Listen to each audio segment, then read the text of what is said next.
I started following Derek Diedrichson after I bought his building plans for this funky half A-frame. He calls it the Dart. I made a few changes and call my version Cabin McCabinface. You might know him from a TV show a few years back called Tiny House Builders. He's also got a number of books with a lot of cool treehouses and other microstructures. And every year he hosts a tiny house summer camp hands-on workshop. If you're watching this video, you might like all that stuff too, so I put links to everything down in the comments. While you're at it, subscribe to this channel. More recently, Derek appeared in the Box Truck Film, a documentary about converting an old U-Haul into a mobile tiny house with his buddy Alex, who lives in it. If you love the idea of reusing and repurposing salvaged materials, then it's definitely worth an hour or so of your time. I watched it on Prime Video. Go check it out there, or I put a link in the description. The truck featured in the movie was transformed using 100% reused materials. And although I'm not a purist, I too prefer to repurpose and salvage stuff whenever I can. Not only to reduce waste, but also because I love that makeshift playful shanty vibe. License plate light fixture, lobster pot sink. I love all that stuff. To me, making stuff out of junk is a lot of fun. Not to mention it saves a lot of money. At events and personal appearances, the guys in the Box Truck Film hand out this reuse map, listing all the reclaimed, repurposed, and upcycled features of the truck. So in the same spirit, here's my Cabin McCabinface reuse rundown. Here we go, counting down from the random number of 34. I bought most of the 2x4s used to frame the triangular walls and door awning from a guy who sells discards and cutoffs he gets from a lumber yard. Some were slightly twisted, but nothing I couldn't work with. To insulate those sidewalls, I reused these 3.5-inch thick polyiso rigid foam panels. The guy I bought it from said they were originally from a commercial walk-in freezer or a refrigerated truck or something like that. It's easy to cut and it's got a pretty high R value. Good stuff. 5 of the windows in the cabin were salvaged from home renovations. The 2 larger casement windows were brand new and still in the wrapping, but I got them dirt cheap as discards from a change of remodeling plans. That still counts as salvaged, right? Rich people. The skylight was in rough condition when I got it, but after some minor repairs and a coat of paint, it looked almost like new again. At first I wasn't sure what to do with the cedar lap siding I got free off an older home that was sadly being torn down to make way for a new McMansion. I ended up using it on the bump outs and as an accent up at the peak. In retrospect, it's what gives the cabin a lot of its character. The ridge cap was made from a scrap piece of flashing someone was getting rid of on Facebook Marketplace. The corrugated steel used on parts of the roof and as fireproof paneling in the bump out around the wood stove was pulled off a partially collapsed chicken coop out at my buddy Doug's place. The nameplate over the front door as well as the threshold were also made from old boards I found out in his barn. Speaking of the door, the deadbolt key is on a reused motel keychain from the days of my youth, before disposable plastic key cards. The hardwood style flooring was left over from someone's dining room remodel. I was hoping to find some real hardwood, but this manufactured stuff doesn't look too bad. The wood stove sits on terracotta tiles I found at the Habitat for Humanity Restore. The live edge desktop was made out of a wood slab cut from a dead tree, and when the board split on me, I played it up with a rustic repair job using some old wood joiners I had laying around from a prior visit to the restore. And the stainless steel sink was salvaged from a camper. Sitting on the shelf above the sink is an old picnic jug that still works as well as the day it was made, providing a source of water in the cabin for making coffee or whatever. Up in the loft, I repurposed burlap potato sacks as a makeshift rustic wall covering. And the box of furniture tacks used to put them up were also found again at the restore. And on the floor up there are carpet squares like you see used in a lot of offices, also found at the restore. A lot of the decor and other various cabin accoutrements are reused objects mostly from local sellers on Facebook Marketplace, secondhand stores, or eBay. Like this little set of antlers, perfectly proportioned for my tiny cabin. These Tom Tom salt and pepper shakers, and an aluminum bar soap container, both from eBay. I got this vintage marine stove that runs on denatured alcohol on Craigslist, my various kerosene lanterns and oil lamps, a surprisingly comfortable folding armchair. This small medicine cabinet and mirror I found on Facebook Marketplace. The curtain rod is fashioned from a tree branch. And who needs TV or the internet for their weather forecast when you've got this old-fashioned weather station that tells you when the rain is coming? There's a rustic hiking stick from the Thrift and Dollar, and an old aluminum canteen, way better than a plastic bottle. And you can use it to boil water. An old hatchet that still splits kindling for the fire like it was made yesterday. A metal bucket I use for the kindling. An old-fashioned matchbox holder. A toy rifle so I can pretend like I'm out on the frontier defending the homestead. And last but not least, this primitive or folk art style crucifix. I found it quite appropriately at the Salvation Army store, because hey, who doesn't need all the blessings they can get? Okay, that's more than 30 reused, repurposed, or upcycled things used to build this tiny cabin and make it a cozy little getaway. I'm sure I forgot a couple of things, but that pretty much covers it. In all, I estimate this cabin consists of about 50% salvaged materials. The rest of the plywood, paint, insulation, and roofing was bought new. So anyway, about the time I got this cabin dried in, Derek graciously invited me to do a guest video for his channel, RelaxShacks.com. In case you didn't see it over there, stick around just a few more minutes to watch that work-in-progress tour, including a few tidbits like why it's on wheels, even though it's not going anywhere.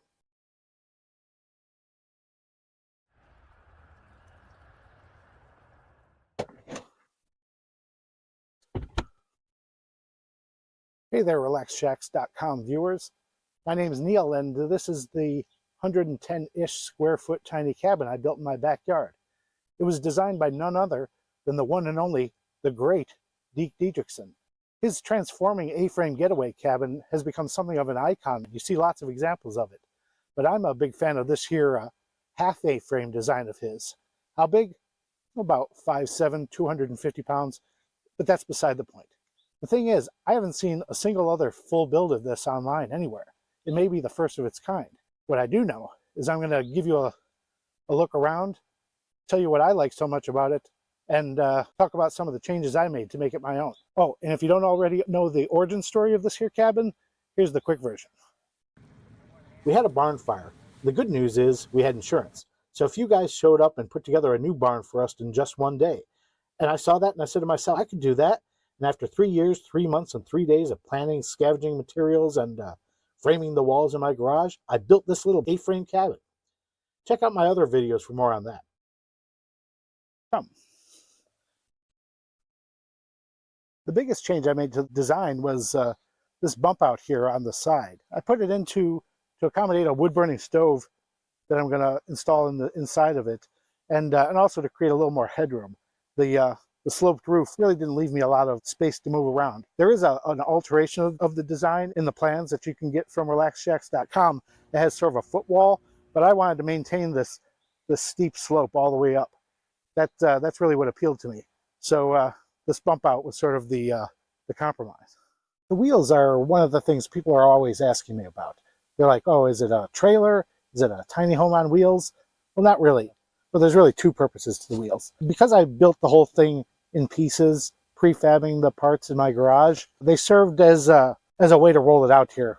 The second reason is that being on wheels makes it a non-permanent structure, which means I didn't need a building permit in my area.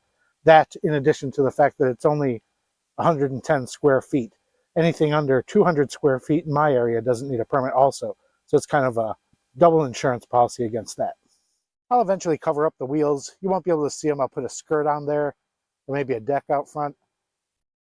Another alteration I made was I used these larger 2x12 boards to frame up the floor. They provide a little more depth, and I could build some storage compartments into the floor. I'm also going to put an overhang over the door, so it's still a work in progress. But here's those storage compartments I was telling you about. You flip these up, and you can see that gives us a lot more storage space on the inside.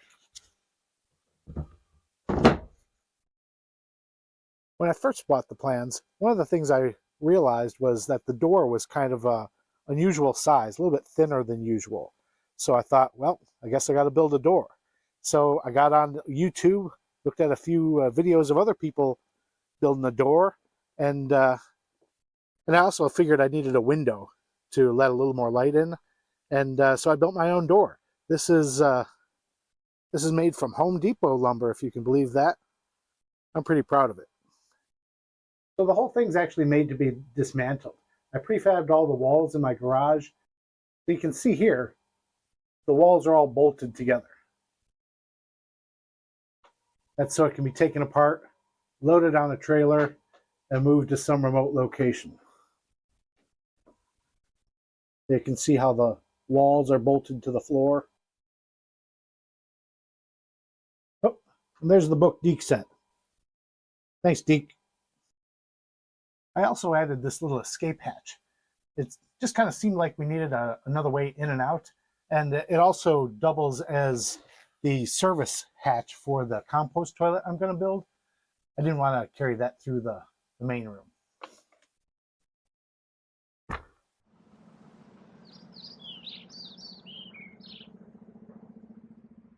So what do I like so much about this half A-frame design Deke calls the Dart? Some people say it's not a practical use of space, but I don't really know that it's any better or worse than an average A-frame. With its 3 vertical walls, I think there's actually more useful space in here. I'm not bumping my head on 2 sloped walls coming at me from both sides. So there's that. And in my view, both form and function are important considerations. Creativity and style, they enrich life, and this cabin definitely's got some style. It's not quite like anything I've seen before. In my opinion, Deke's design is truly a unique take on the traditional A-frame. His decision to pair up 2 right triangles, I think, is inspired. It's a visually striking artist's vision, and I can appreciate that. On the inside here, it has 3 distinct spaces that make it feel bigger than it actually is. There's an 8x8 main room where I'm sitting here. There's a 4x4 closet / bathroom, and there's a sleeping loft upstairs.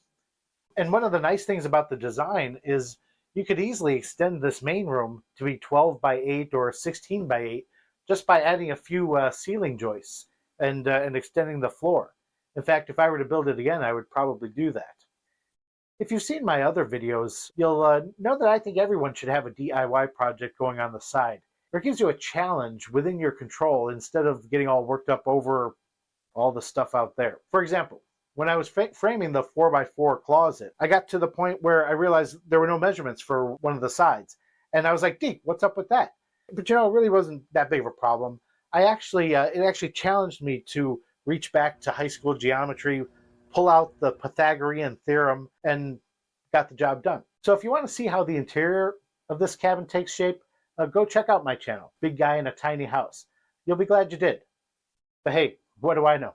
I am just a big guy sitting here in a tiny house.